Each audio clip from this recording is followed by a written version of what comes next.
Hello and welcome to Ninja Prep. This is Kapil Goyal, your educator and mentor for PG physics. तो इस lecture के अंदर हम लोग डिस्कस करेंगे एनर्जी डेंसिटी को, पॉइंटिंग थ्योरम को और पॉइंटिंग वेक्टर को। क्वेश्चन इन पे किस तरह से पूछे जाते हैं, एनर्जी डेंसिटी क्या होती है डिफाइन कीजिए, पॉइंटिंग वेक्टर क्या होता है डिफाइन कीजिए, पॉइंटिंग थ्योरम क्या होती है डिफाइन कीजिए। तो सबसे पहले हम लोग डिस्कस करेंगे एनर्जी डेंसिटी को। सबसे पहले हम लोग डिस्कस करेंगे एनर्जी डेंसिटी। तो एनर्जी डेंसिटी को सबसे पहले अगर हम पढ़ते हैं तो एनर्जी डेंसिटी क्या होता है, एनर्जी पर unit volume is called as energy density. Energy पर यूनिट वॉल्यूम को हम एनर्जी डेंसिटी कहते हैं। यानी कि अगर हमारे पास एनर्जी है U और वॉल्यूम हम लिख रहे हैं V, तो एनर्जी डेंसिटी लिखा जाएगा U/V। तो एनर्जी पर यूनिट वॉल्यूम, एनर्जी पर यूनिट वॉल्यूम, एनर्जी पर unit volume is called energy density, is called energy density. Energy पर unit volume is called energy density. मेरे को अगर इसको डिफाइन करना हो तो कैसे लिखूंगा, स्मॉल u से। और स्मॉल u किसके बराबर होगा, कैपिटल U अपॉन V। ये कैपिटल U का मतलब क्या है, एनर्जी, और V का मतलब क्या है, वॉल्यूम। तो ये क्या हो गया, ये हो गया एनर्जी, और ये जो V लिखा है इस V का मतलब क्या हो गया, वॉल्यूम हो गया। इस V का मतलब क्या हो गया, वॉल्यूम। अगर मैं इलेक्ट्रोस्टैटिक एनर्जी को डिफाइन करूं तो इलेक्ट्रोस्टैटिक एनर्जी को हम किस तरह से लिखते हैं, मीडियम के अंदर। तो electrostatic energy in a medium, electrostatic energy in a medium. तो electrostatic energy in a medium is integration D dot E, integration D dot E और डी टाउ का मतलब है वॉल्यूम, और यहां पर क्या हो गया 1/2। ये किसके लिए है, किसी मीडियम के लिए है। डी टाउ का मीनिंग क्या हो गया, वॉल्यूम हो गया। डी का मतलब इलेक्ट्रिक डिस्प्लेसमेंट वेक्टर, और ई का मतलब हो गया इलेक्ट्रिक फील्ड। तो इलेक्ट्रोस्टैटिक एनर्जी डेंसिटी अगर निकालें तो इसको डिवाइड कर देंगे हम किससे, V से, और इसको मैं लिख दूंगा किससे, UE से। तो ये वैल्यू को मैंने बराबर कर दिया UE। अब ये इलेक्ट्रोस्टैटिक एनर्जी को डेंसिटी के फॉर्म में लिखना है, तो कैसे लिखा जाएगा, इसको लिखा जाएगा electrostatic energy density, electrostatic energy density. तो ये इलेक्ट्रोस्टैटिक एनर्जी डेंसिटी को मैंने लिखा स्मॉल UE से, और ये बराबर हो गया UE अपॉन V। तो यहाँ से ये जो हमारे पास फॉर्मूला लिखा हुआ है इसको हम डिवाइड करेंगे किसके साथ, वॉल्यूम के साथ। तो वॉल्यूम के साथ जब डिवाइड करोगे तो ये क्या बनेगा, 1/V, और ये 1/2 ऑलरेडी है। यहाँ पर क्या लिखा जाएगा, यहाँ लिखा जाएगा D डॉट E, और ये डी टाउ। अब D tau, integration D tau किसको बताएगा, टोटल वॉल्यूम को। ये किसको बता देगा, टोटल वॉल्यूम,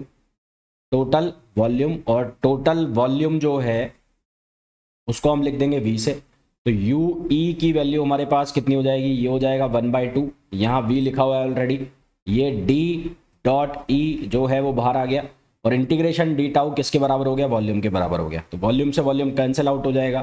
तो UE की वैल्यू कितनी हो जाएगी, ये हो जाएगी D डॉट E अपॉन 2। क्या वैल्यू हो जाएगी, D डॉट E अपॉन 2। इसको मैं लिख रहा हूं इक्वेशन नंबर फर्स्ट। क्या लिख रहा हूं, इक्वेशन नंबर फर्स्ट। अब किसी मीडियम के लिए हमें बहुत अच्छे से पता है, यदि इलेक्ट्रिक डिस्प्लेसमेंट वेक्टर को हमें डिफाइन करना हो तो उसको लिखा जाता है एप्सिलॉन इनटू E। तो फॉर अ मीडियम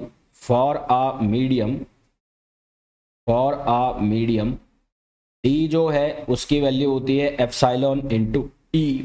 तो ये वैल्यू को अगर मैं यहाँ लिखता हूँ तो UE ये किसके बराबर हो जाएगा, ये एप्सिलॉन E वेक्टर, और ये E वेक्टर अपॉन 2।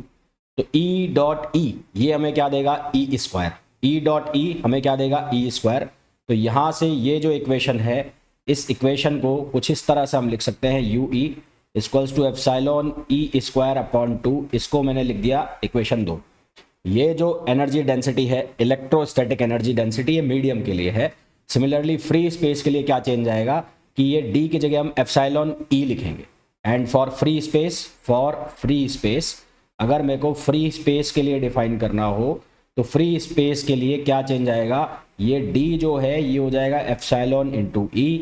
तो यहाँ से UE की वैल्यू क्या बन जाएगी, ये बन जाएगी 1/2 एप्सिलॉन E स्क्वायर, और ये हो जाएगी इक्वेशन नंबर 3। मेरे हिसाब से समझ आ गया होगा, सीधी वैल्यू रख दी मैंने। इतना ज़्यादा कोई कंफ्यूजिंग है नहीं, इतना ज़्यादा कोई भारी मैथमेटिक्स इसके अंदर है नहीं, समझ में आ गया होगा। तो अभी तक जो मैंने लिखा एक्सप्रेशन वो किसका लिखा, इलेक्ट्रोस्टैटिक एनर्जी डेंसिटी का लिखा। किसका लिखा, इलेक्ट्रोस्टैटिक एनर्जी डेंसिटी। जैसे हम इलेक्ट्रोस्टैटिक एनर्जी को डिफाइन करते हैं ठीक उसी तरह से डिफाइन होता है मैग्नेटोस्टैटिक एनर्जी, ठीक उसी तरह से डिफाइन होता है मैग्नेटोस्टैटिक एनर्जी। तो अगला मैं लिख रहा हूं किसके लिए, मैग्नेटोस्टैटिक एनर्जी के लिए। तो नेक्स्ट मैं लिख रहा हूं मैग्नेटोस्टैटिक एनर्जी, मैग्नेटोस्टैटिक एनर्जी। तो मैग्नेटोस्टैटिक एनर्जी को मैंने लिखा UM से, और वो किसके बराबर हो गया 1/2। वहां पर लिखा मैंने D, यहां पर लिख दूंगा H। H का मतलब होगा मैग्नेटाइजिंग फील्ड और B का मतलब होगा magnetic field, magnetising field, magnetic field. तो ये क्या लिखा जाएगा 1/2, ये होगा H.B, H.B, और ये क्या आ जाएगा D टाउ। ठीक है, एनर्जी डेंसिटी लिखनी है तो किससे डिवाइड करना पड़ेगा, V से। तो magnetostatic energy density, magnetostatic energy density, magnetostatic energy density, अगर ये हमें लिखना है तो ये क्या होगा, ये स्मॉल UM, ये हो जाएगा कैपिटल UM/V। तो यहाँ डेल टाउ का जब इंटीग्रेशन करोगे तो ये बन जाएगा वॉल्यूम, और यहाँ से हमारे पास बनेगा 1/T, और ये हो जाएगा H.B। यहाँ ये V से V क्या हो जाएगा, कैंसिल हो जाएगा, डेल टाउ वॉल्यूम बनेगा, वॉल्यूम से वॉल्यूम कैंसिल हो जाएगा।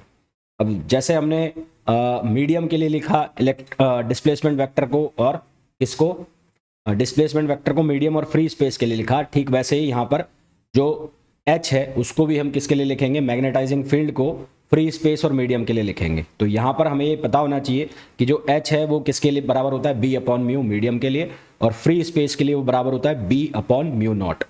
तो इन मीडियम H जो है उस H की वैल्यू हम लिखेंगे B/μ। तो यहाँ से एनर्जी डेंसिटी जो हमारे पास बनेगी UM, वो कितनी बन जाएगी, ½ B² और फ्री स्पेस के लिए क्या बनेगा, फ्री स्पेस के लिए बन जाएगा UM = ½ और B²/μ0, ½ B²/μ0। तो ये इक्वेशन नंबर 3 है, ये हो जाएगी इक्वेशन नंबर 4, और ये हो जाएगी इक्वेशन नंबर 5। तो 4 और 5 दो इक्वेशन यहाँ से हमारे पास आ गई, एक में आया B²/2μ और एक में आया B²/2μ0। Net electromagnetic energy density जो बनेगी वो दोनों का क्या बनेगी, सम बनेगी। तो इलेक्ट्रोमैग्नेटिक एनर्जी डेंसिटी, तो इलेक्ट्रोमैग्नेटिक एनर्जी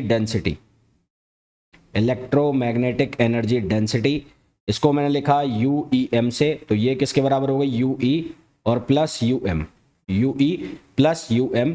तो यहाँ से ये UEM जो है वो किसके बराबर हो जाएगा, 1/2 एप्सिलॉन E स्क्वायर और प्लस ये हो जाएगा B²/2μ। ये किसके लिए है, ये है मीडियम के लिए, मैं ब्रैकेट में लिख देता हूँ इन मीडियम, क्योंकि हमने दो डिफाइन किया हुआ है ना, एक फ्री स्पेस और एक मीडियम। तो ये किसके लिए हो गया, ये हो गया मीडियम के लिए, तो ये इन मीडियम है। और फ्री स्पेस के लिए क्या आ जाएगा, μ0 और ε0। तो इनको नंबर दे देते हैं। तो यहाँ से ये इक्वेशन हो गई 5, तो ये हो जाएगी इक्वेशन नंबर 6। और अगर मैं फ्री स्पेस के लिए लिखता हूँ तो फॉर फ्री स्पेस के लिए हमारे पास इक्वेशन बनेगी UEM = 1/2 ε0 E square plus ε0 E square plus B²/2μ0। ये किसके लिए हो गया, फ्री स्पेस के लिए, और ये इक्वेशन नंबर हो गई कौन सी, 7। तो ये हमारे पास इक्वेशन आ गई। इन जनरल अगर मेरे को लिखना हो तो इनकी जगह मैं लिख सकता हूँ D.E, क्योंकि D को ही रिप्लेस करके हमने बनाया था, और जो B/μ0 है उसको मैं लिख सकता हूँ H वेक्टर, क्योंकि उसको ही रिप्लेस करके हमने बनाया था। तो इन जनरल इस UEM को हम क्या लिख सकते हैं, 1/2, ये हो जाएगा D.E, और ये हो जाएगा 1/2, यहाँ हो जाएगा H vector dot B vector, क्या हो जाएगा, H vector dot B vector. तो ये हमारे पास इक्वेशन बन जाएगी इन जनरल किसकी, इलेक्ट्रोस्टैटिक एनर्जी डेंसिटी की, और इसको मैंने लिख दिया इक्वेशन नंबर 8। क्या लिख दिया, इक्वेशन नंबर 8। अब क्या करना है, अब हमें मैग्नेटिक फील्ड इलेक्ट्रिक फील्ड के बीच में रिलेशन पता है। तो वी नो दैट कि जो बी वेक्टर है वो किसके बराबर होता है, K vector cross E vector upon C. B vector किसके बराबर होता है, K vector cross E vector upon C, जहाँ के क्या है, वेव प्रोपोगेशन वेक्टर। में बहुत अच्छे से पता है कि जो के है वो ई के परपेंडिकुलर है, के वेक्टर परपेंडिकुलर है ई वेक्टर के। तो यहाँ से हम बी वेक्टर को लिख सकते हैं के ई साइन 90, के ई साइन 90 अपॉन सी। साइन 90 की वैल्यू क्या होती है, 1 होती है। तो यहाँ से हमारे पास b की जो वैल्यू है, तो यहाँ से हमारे पास b की जो वैल्यू है, b मॉड में अगर हम वैल्यू निकालें तो वो बन जाएगी e अपॉन सी। हमें पता भी है, डायरेक्ट भी लिख सकते हैं। तो एक चीज़ मेरे को ये पता लग रहा है कि जो b है वो हमेशा लेस देन e होगा, है ना। यहाँ से सिर्फ हमें ये पता लग रहा है कि जो b है वो लेस देन क्या होगा, e होगा। अगर मैं इसका मैग्नीट्यूड निकालता हूँ तो magnitude of b is less than e, ये होने वाला है। तो मैग्नीट्यूड ऑफ b हमेशा e से कम होगा। और यहाँ से मैं इसको इक्वेशन नंबर देता हूँ, क्या, यहाँ पर मैंने इक्वेशन नंबर दे दिया था 8 और यहाँ पर मेरे पास इक्वेशन नंबर हो जाएगा 9। तो इसको मैंने लिख दिया इक्वेशन नंबर 9। ये किसके लिए, फ्री स्पेस के लिए। जब मैं यहाँ पर c लिख रहा हूँ, c, तो ये c मैं लिख रहा हूँ, तो ये किसके लिए, फ्री स्पेस, ये किसके लिए, फ्री स्पेस। और फॉर मीडियम, अगर मीडियम के लिए मैं ये फॉर्मूला लिख रहा हूँ मीडियम के लिए, तो मीडियम के लिए बनता है b equals to e upon v, जहाँ v क्या होता है, वेलोसिटी इन मीडियम। तो इसको मैं लिख दूंगा इक्वेशन नंबर 10। यहाँ v क्या है, वेलोसिटी इन मीडियम। तो अब अगर मैं वापस से इलेक्ट्रोस्टैटिक एनर्जी डेंसिटी लिखता हूँ, तो इलेक्ट्रोस्टैटिक एनर्जी डेंसिटी, वापस से मैं इलेक्ट्रोस्टैटिक एनर्जी डेंसिटी लिखता हूँ, एनर्जी डेंसिटी।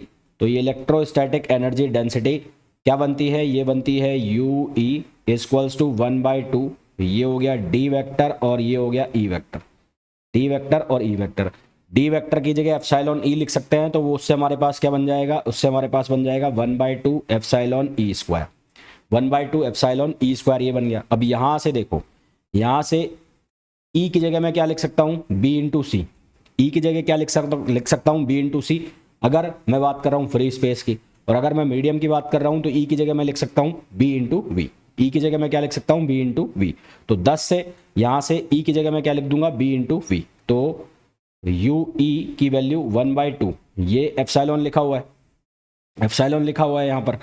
और इस ई की जगह मैं लिख रहा हूँ बी इंटू वी, तो ये हो जाएगा बी स्क्वायर और वी स्क्वायर। ये क्या बन गया, बी स्क्वायर और वी स्क्वायर, ठीक है, ये बन गया यहाँ से। अच्छा, अब देखो, सिंस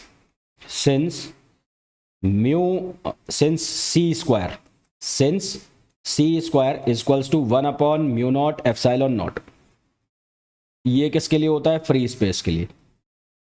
और वी स्क्वायर किसके बराबर हो जाएगा, 1/μ एप्सिलॉन, ये किसके लिए हो जाएगा, किसके लिए, मीडियम के लिए।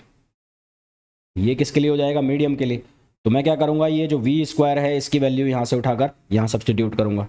तो वी स्क्वायर की वैल्यू अगर मैं यहाँ से यहाँ सब्सटीट्यूट करता हूँ तो हमारे पास क्या बनेगा, U E equals to 1/2 epsilon P square, और वी स्क्वायर की जगह मैंने लिख दिया कितना, 1/μ ई। तो ये ई से ई कट गया, तो यहाँ से यू ई किसके बराबर आ गया, 1 बी स्क्वायर अपॉन 2μ। ये किसके बराबर आ गया, बी स्क्वायर अपॉन 2μ। यानी कि जो इलेक्ट्रोस्टैटिक एनर्जी डेंसिटी है वो किसके बराबर हो गई, मैग्नेटोस्टैटिक एनर्जी डेंसिटी के। तो ये किसके बराबर हो गई, मैग्नेटोस्टैटिक एनर्जी डेंसिटी के। तो मैं यहाँ से ये बोल सकता हूँ कि जो मैंने यू ई एम लिखा वो यू ई एम किसके बराबर था, U E plus U M. पर यहाँ से देखें तो यू ई और यू एम बराबर हो रहे हैं, तो हम इसको लिख सकते हैं U E M equals to 2u E, और या फिर हम इसको लिख सकते हैं 2um। क्या लिख सकते हैं, 2u ई या 2um। तो ओवरऑल एक्सप्रेशन जो बनेगा वो क्या बनेगा, UEM। ये कितना हो रहा है, 2, तो इसको ट्वाइस कर दो, तो यहाँ से ट्वाइस इनटू ये हो गया बी स्क्वायर अपॉन 2μ। तो ये 2 से 2 कट गया, तो या तो एक्सप्रेशन बन गया ये वाला बी स्क्वायर अपॉन म्यू। और इसी तरह से इसका दूसरा एक्सप्रेशन हम बना सकते हैं, एक लिखा हुआ है UE। तो UE की वैल्यू कितनी होती है, 1/2 एप्सिलॉन ई स्क्वायर। तो ये 2 से 2 कट गया, तो हमारे पास UEM की जो वैल्यू आ रही है वो आ रही है बी स्क्वायर अपॉन म्यू, और या फिर ये कितना आ रहा है, एप्सिलॉन ई स्क्वायर। तो इसको हम क्या बोलते हैं, इलेक्ट्रोस्टैटिक एनर्जी डेंसिटी। इसको हम क्या बोलते हैं? Electrostatic energy density. ठीक है, इसको हम क्या बोलते हैं? Electrostatic energy density. यहाँ तक क्लियर? तो ये हमारे पास इलेक्ट्रोस्टैटिक एनर्जी डेंसिटी का फॉर्मूला आ गया। तो इसको मैं नंबर देता हूँ, ये हो गया 9, ये हो गया 10 और इसको मैं नंबर देता हूँ 11। अब कई बार हमें ये पूछ लिया जाता है एवरेज वैल्यू बता दो एनर्जी डेंसिटी की। तो एवरेज वैल्यू हम कैसे निकालेंगे? तो average energy density, average energy density, average energy density. Average energy density निकालने के लिए इसकी एक्सपेक्टेशन वैल्यू निकालनी पड़ेगी, या ऐसा कह लो इसकी मीन वैल्यू निकालनी पड़ेगी। तो वो कैसे लिखा जाएगा? वो लिखा जाएगा यू ई मीन, या इसको एक्सपेक्टेशन भी बोलते हैं हम। और ये क्या बन जाएगा? ये बन जाएगा 1/2 एप्सिलॉन नॉट या एप्सिलॉन। अगर फ्री स्पेस है तो एप्सिलॉन नॉट, और अगर मीडियम है तो उस केस में हम लिख देंगे एप्सिलॉन। तो ये बन जाएगा एप्सिलॉन और ये क्या हो जाएगा? E square. ये क्या बन जाएगा? E square. अब हमें ये बहुत अच्छे से पता है इलेक्ट्रिक फील्ड वेक्टर जो है ई, वो ई को हम कैसे डिफाइन कर रहे हैं? E vector is equals to E naught E power iota K dot R, E power iota K dot R minus omega T, K dot R minus omega T. इसको हम किसको डिफाइन कर रहे हैं? इलेक्ट्रिक फील्ड वेक्टर को। तो यदि मैं इसका स्क्वायर करता हूँ, इसका स्क्वायर कर दोगे तो ये हो जाएगा ई स्क्वायर, ये हो जाएगा E naught square, E naught square. और यहाँ से जब इसका स्क्वायर करोगे तो ये बनेगा ई पावर आयोटा ये के dot R minus omega T, और इस पूरे का भी क्या हो गया? स्क्वायर हो गया। इस पूरे का भी क्या हो जाएगा? स्क्वायर। अब आपको ये बहुत अच्छे से पता है कि डी मोवियर्स थ्योरम से ई की पावर आयोटा थीटा किसके बराबर होता है? ये होता है कॉस थीटा और प्लस आयोटा साइन थीटा। किसके बराबर होता है? Cos theta plus iota sine theta, जिसको हम डी मोवियर्स थ्योरम से लिखते हैं, प्लस आयोटा साइन थीटा। तो इसी तरह से अगर ई पावर मैंने लिखा हुआ है iota K dot R minus omega T, ऐसा लिखा हुआ है, तो इसको डी मोवियर्स थ्योरम से लिखता हूं तो क्या लिखा जाएगा? Cos K dot R minus omega T plus iota sine K dot R minus omega T, iota sine K dot R minus omega T. इस पूरे का हमें क्या निकालना है? एवरेज निकालना है।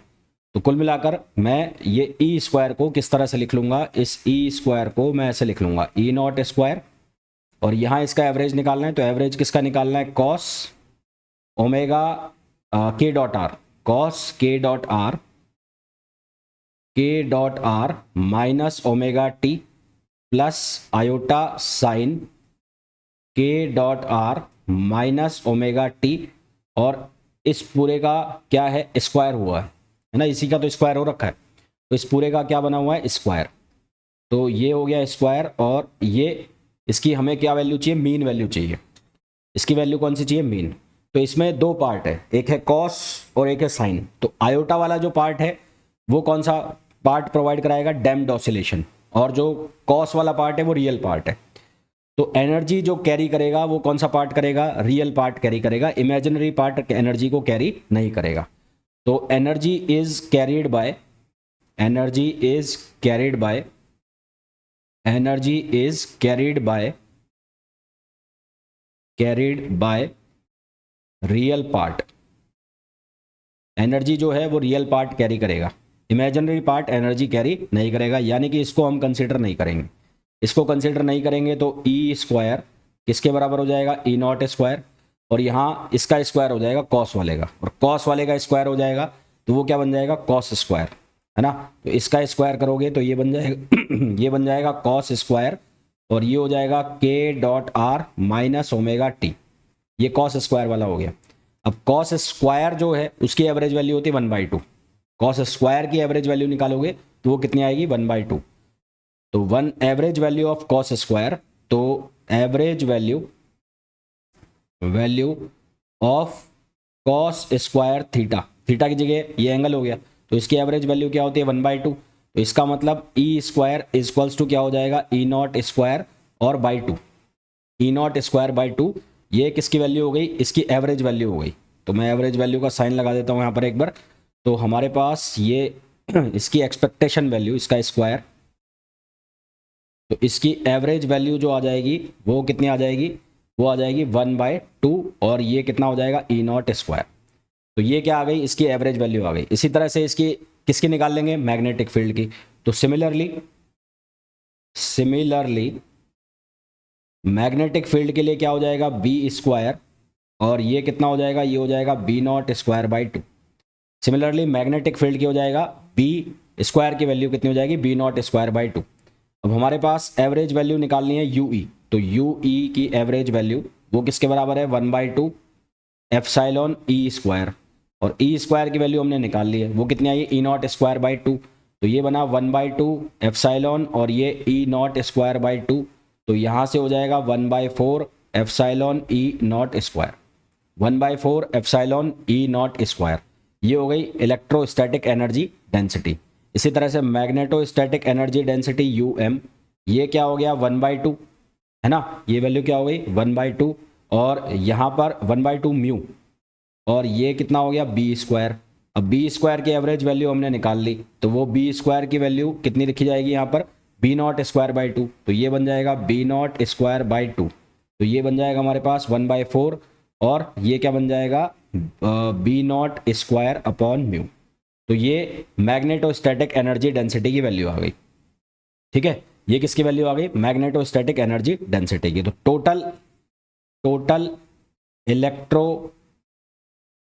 Total electromagnetic energy density, total electromagnetic energy density, और इसकी भी कौन सी वैल्यू हम निकाल रहे हैं, एवरेज।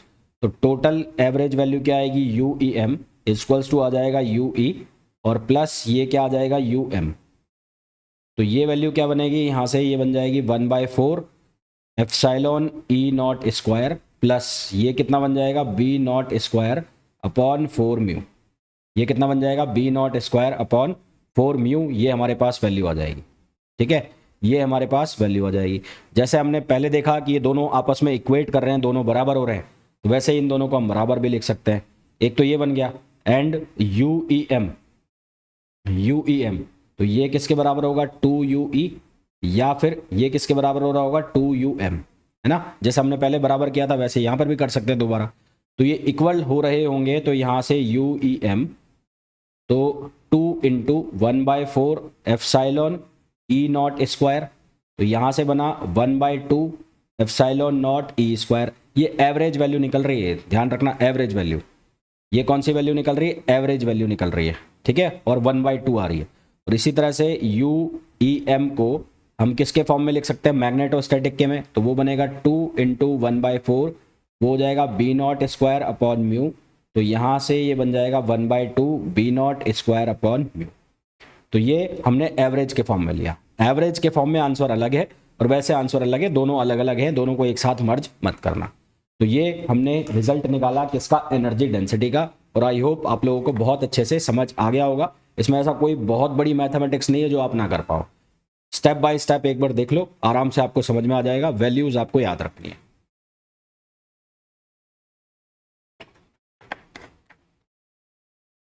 अब बात करते हैं हम किसकी, पॉइंटिंग थ्योरम की। ठीक है, नेक्स्ट जो है वो हम बात करते हैं किसकी, पॉइंटिंग थ्योरम। तो नेक्स्ट टॉपिक जो मैं डिस्कस करूंगा आपके साथ वो है पॉइंटिंग थ्योरम।